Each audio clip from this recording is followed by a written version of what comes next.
Hello students, master rotation concept की series में JEE mains और एडवांस की तैयारी करने वाले बच्चों के लिए इरोडो के क्वेश्चंस 1.185 की बात करेंगे। एंगुलर मोमेंटम के ऊपर है ये, और एंगुलर मोमेंटम के लिए सिंबल हम जो यूज करते हैं उससे डिफरेंट सिंबल यहाँ पे यूज किया हुआ है। हम यूज करते हैं एल और यहाँ पे यूज किया हुआ है एम। उसके अलावा हम एंगुलर मोमेंटम के रेट ऑफ चेंज को डीएल बाई डी टी को टॉर्क कहते हैं। टॉर्क के लिए यहाँ पे यूज किया हुआ है वर्ड मोमेंट ऑफ फोर्स। तो ये जो फोर्स मोमेंट है इसको आपको टॉर्क के तौर पे लेना है, जो कि एंगुलर मोमेंटम का रेट ऑफ चेंज होगा। और ये जो एम सिंबल दे रखा है इसको एल के रूप में लेना है। तो ये जो है एक चेंज है। तो क्वेश्चन देखते हैं हम क्या है। एल वेक्टर हमें दे रखा है टाइम के साथ वेरी होता हुआ। So we are given L as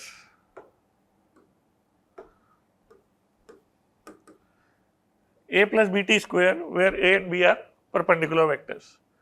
तो हम इसको i कैप j कैप में ले लें तो कोई दिक्कत नहीं आएगी, सोचना आसान हो जाएगा, क्योंकि i कैप और j कैप x और y एक्सिस के लिए अलॉन्ग होते हुए म्यूचुअली परपेंडिकुलर होते हैं।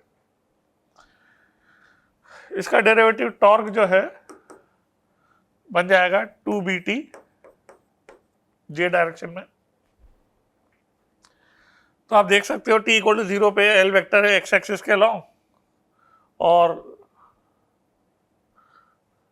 जो टॉर्क का वेक्टर है वो ऑलवेज y एक्सिस के अलॉन्ग है। तो हम यहाँ पर इसको x और इसको y बोले तो एल वेक्टर इस डायरेक्शन में है,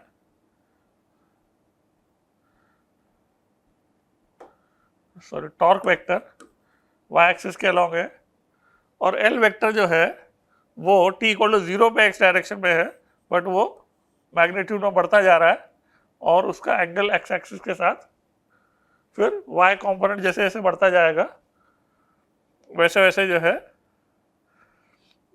ये एंगल भी x एक्सिस के साथ एल वेक्टर का हम देख सकते हैं बढ़ता जाएगा। तो ये मेंटल पिक्चर जो है आपकी काफ़ी हेल्प करेगी इस सवाल को करने में कि एल वेक्टर जो है वो t इक्वल टू 0 पे x एक्सिस के अलॉन्ग है, उसका टॉर्क वेक्टर के साथ जस्ट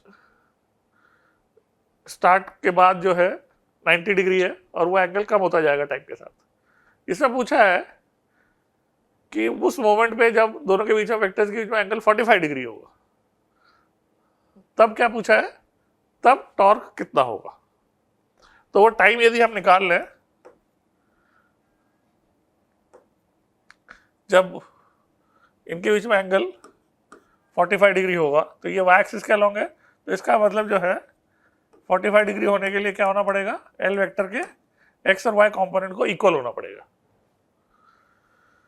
तो हम एल वेक्टर के x और y कंपोनेंट को इक्वल करेंगे तो टाइम आ जाएगा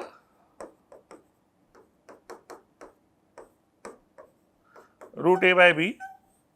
ये वो टाइम हो गया जब एल वेक्टर के x और y कंपोनेंट इक्वल होंगे, इसलिए एल वेक्टर कितना एंगल बनाएगा, 45 डिग्री बनाएगा। और क्योंकि टॉर्क का वेक्टर y एक्सिस के अलॉन्ग है इसलिए दोनों के बीच में एंगल जो 45 डिग्री हम चाहते हैं वो इस मोमेंट पे हो जाएगा।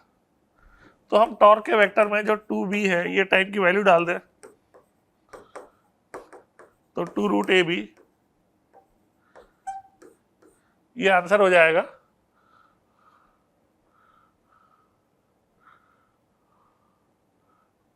Two B root A by B या 2√ab एक ही बात है।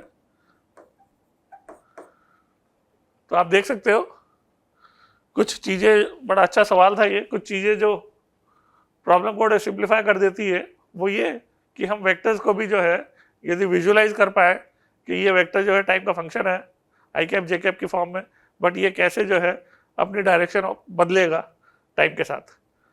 तो बड़ा सिंपली, बड़ा एलिगेंट वे में हम इसको बगैर किसी मच कैलकुलेशन के साथ आसानी से सॉल्व कर सकते हैं यदि हमें वेक्टर्स का थोड़ा ग्राफिकल रिप्रेजेंटेशन आता हो तो। अदरवाइज आप इसका, इनके बीच में एंगल cos 45 हो तो cos theta is equal to a dot B upon magnitude of A into magnitude of B उससे करोगे तो जो है वो एक लंबा तरीका है, बट ये बड़ा आसान, इफेक्टिव और बड़ा एलिगेंट मेथड है। Thank you.